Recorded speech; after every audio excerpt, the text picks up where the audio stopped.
Assalamualaikum, salam Malaysia Madani bersama-sama saya Suaran Shah dalam Berita Pagi Sabah edisi Rabu 6 Mac 2024.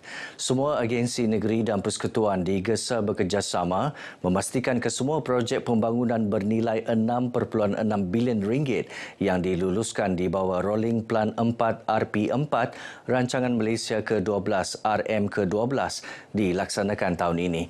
Ketua Menteri Datuk Seri Panglima Haji G. Noor berkata peruntukan pembangunan itu akan digunakan untuk melaksanakan pelbagai program termasuk pembangunan premis tamu desa, pembaikan, pembersihan dan perawatan sungai tuaran, projek tebatan banjir, pembinaan sekolah baharu, menaik taraf dan selenggara sekolah daif serta pembinaan klinik kesihatan baharu. Datuk Haji G berkata demikian ketika mempengerusikan mesyuarat Majlis Tindakan Pembangunan Negeri MTPNG di Menara Kinabalu. Sehingga Januari tahun ini, Sabah telah membelanjakan sebanyak 4.9 bilion ringgit atau 97.01% daripada peruntukan di bawah RP3 RM ke-12. Sementara itu, dalam program berasingan, seramai 33 anak muda tempatan Sabah menerima watikah pelantikan pegawai teknikal secara kontrak di Pejabat Pembangunan Negeri Sabah, Unit Penyelarasan Pelaksanaan Jabatan Perdana Menteri ICU JPM. Mereka terdiri 10 jurutera awam, 6 penolong jurutera elektrik dan 17 penolong juru ukur bahan. Penyerahan watikah pelantikan secara Contract of Service COS ini disempurnakan Datuk Haji G. Sebanyak 2 buah hospital dan sebuah klinik kesihatan di negeri ini menerima sumbangan mesin hemodialisis daripada Yayasan Petronas. Penyerahan sumbangan 2 buah mesin hemodialisis kepada unit dialisis klinik kesihatan Tunku Lahdatu disempurnakan Ketua Pegawai Eksekutif CEO Yayasan Petronas Syariah Nelly Francis kepada Pengarah Kesihatan Negeri Datuk Dr. Asid Sanah. Majlis serah terima peralatan hemodialisis ini disaksikan Yang di-Pertuan Negeri Sabah Tun Dr. Johar Datuk Mahiruddin. Ia menjadikan 10 buah mesin hemodialisis untuk Sabah, iaitu masing-masing 6 buah mesin untuk Hospital Tenom, manakala 2 lagi untuk kegunaan Hospital Beaufort. Menurut Syariah Nelly, sumbangan tersebut merupakan kesinambungan kerjasama berterusan antara Yayasan Petronas dengan kerajaan negeri melalui Jabatan Perkhidmatan Kebajikan Am JPKA di bawah program Memacu Kehidupan. Hari ini kita menyampaikan 2 mesin dialisis untuk klinik Tunku yang merupakan sebahagian daripada 10 mesin dialisis yang kita sumbangkan kepada 6 lagi pada Hospital Tenom dan 2 lagi di Hospital Beaufort. Sempena majlis tersebut, Tun Johar dan isteri Puan Nurlida Tan Sri RM Jasni turut berkenan menyerahkan sumbangan Yayasan Nur Jauhar berupa wang tunai dan beras kepada 100 penerima. Sementara itu, klinik kesihatan Tunku menjadi klinik kedua di negeri ini menawarkan perkhidmatan hemodialisis selepas klinik kesihatan Nabawan yang menyediakan perkhidmatan tersebut sejak tahun 2019. Menteri Pembangunan Masyarakat dan Kesejahteraan Rakyat Datuk James Ratib yang juga Exco Kesihatan Negeri berkata penyediaan kemudahan itu di klinik kesihatan hasil kerjasama badan bukan kerajaan termasuk Yayasan Petronas.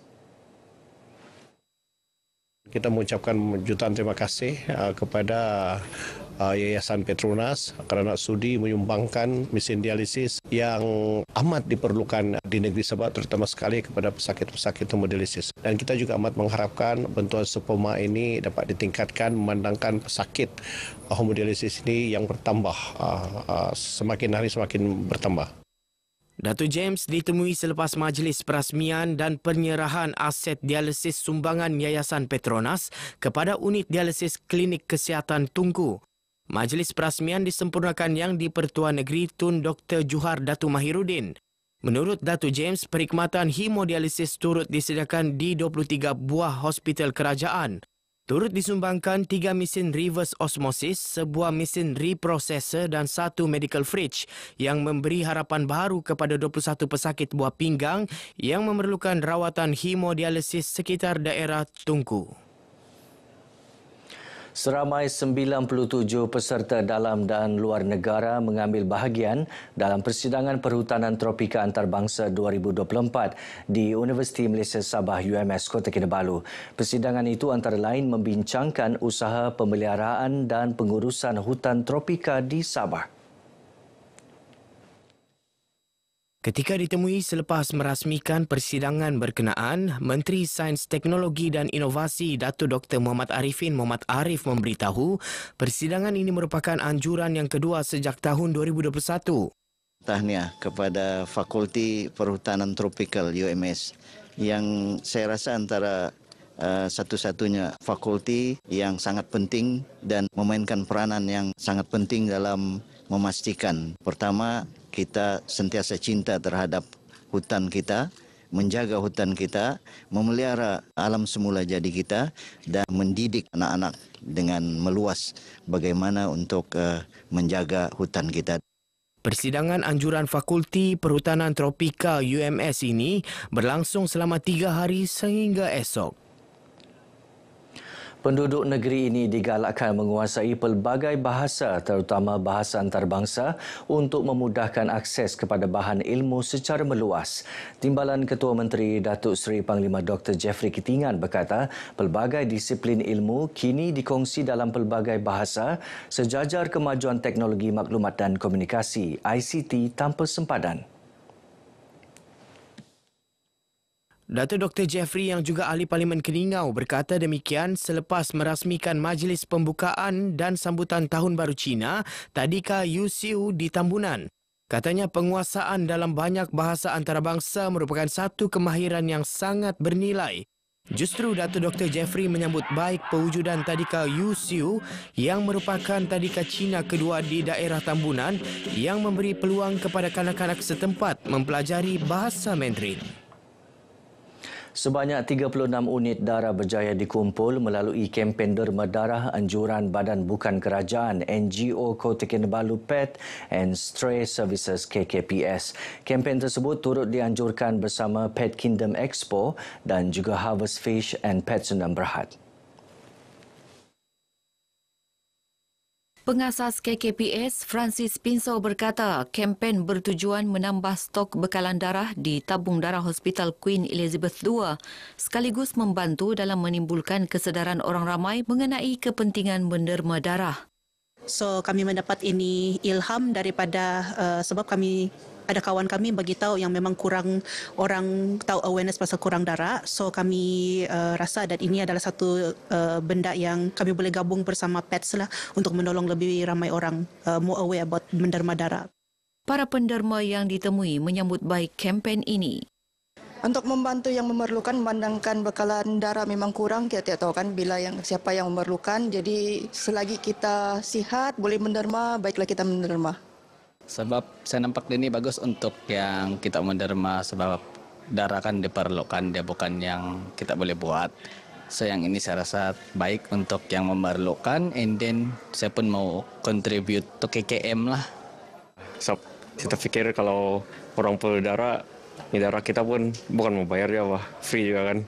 Kasih sial lah, dapat tolong orang yang perlu darah, terus mana tahu nanti saya yang perlu, boleh juga orang kasih saya. Pasukan Venom dan Ragat VT masing-masing muncul juara pertandingan bola tampar Piala Datuk Sangkar Rasam bagi kategori lelaki B dan wanita B 38 tahun ke atas. Naib juara dan tempat ketiga kategori lelaki B pula masing-masing dimenangi pasukan Tenom Padas dan Extreme All Star, manakala pasukan Women Madani dan Duais memenangi tempat kedua dan ketiga kategori wanita B. Penyampaian hadiah disempurnakan pengurusi Majlis Pimpinan Keadilan Negeri Datuk Sangkar Rasam. Sementara itu, juara bagi kategori A 18 hingga 37 tahun dimenangi pasukan Rescue, tempat kedua dan ketiga masing-masing dimenangi pasukan Navan VC dan RVT. Pasukan TVT pula menjuarai kategori wanita B 18 hingga 37 tahun, manakala naib juara dan tempat ketiga masing-masing dimenangi pasukan Kilauan Juniors dan D West.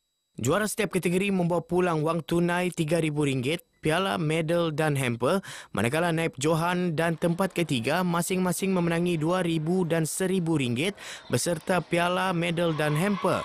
Pertandingan tertutup peringkat pedalaman atas 2024 ini berlangsung di Dewan Badminton Kompleks Sukan Keningau.